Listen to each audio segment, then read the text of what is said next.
লাটাগুড়ি জঙ্গল পার হয়ে মূর্তি নদী আর ডুয়ার্স মানে মানুষের আবেগ।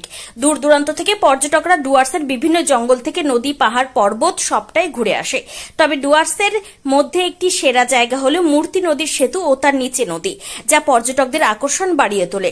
কিন্তু বর্তমানে সেই চিত্র না থাকার জন্য পর্যটকদের ভিড় আস্তে আস্তে অনেকটাই কমেছে।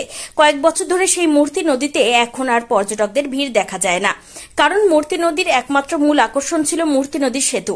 বর্তমানে সরকারের তরফে সেতু ভেঙে নতুনভাবে গড়ার কাজ চলছে, তাই বন্ধ রয়েছে চলাচল। কারণ সেতুর কাজ হবার জন্য চলাচল একেবারেই বন্ধ। এলাকার কিছু ব্যবসায়ীরা বলেন, মূর্তি নদীর মূল আকর্ষণ সেই ব্রিজ, অনেক পর্যটকদের আকর্ষণ সেই সেতুটি। এখানে এসে অনেক মানুষই ফটোশুট করেন।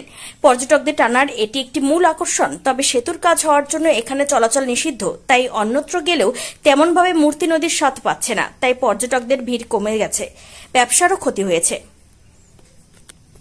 অনুমতি আচ্ছা, হ্যাঁ, মোটামুটি এমনি ঠিকই আছে। ডুয়ার্স যেটা বলে আমাদের এতে, যেটা মূর্তি বা গরুমারার রেঞ্জের মধ্যে পড়ে, এটা ঠিকই আছে, অসুবিধা কিছু নেই। পাবলিক তো ভালোই এসেছে দেখলাম, যদিও 15 জুন থেকে জঙ্গল সাফারি বন্ধ হয়ে যাবে, তাও তো পাবলিক ভালোই এসেছে দেখলাম।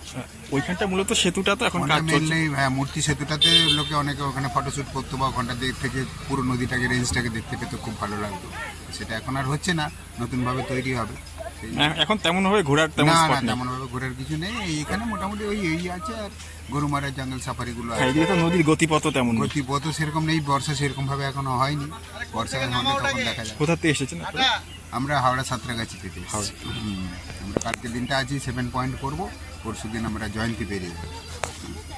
এখানে এসে ভালো লাগলো, খুবই ভালো লেগেছে।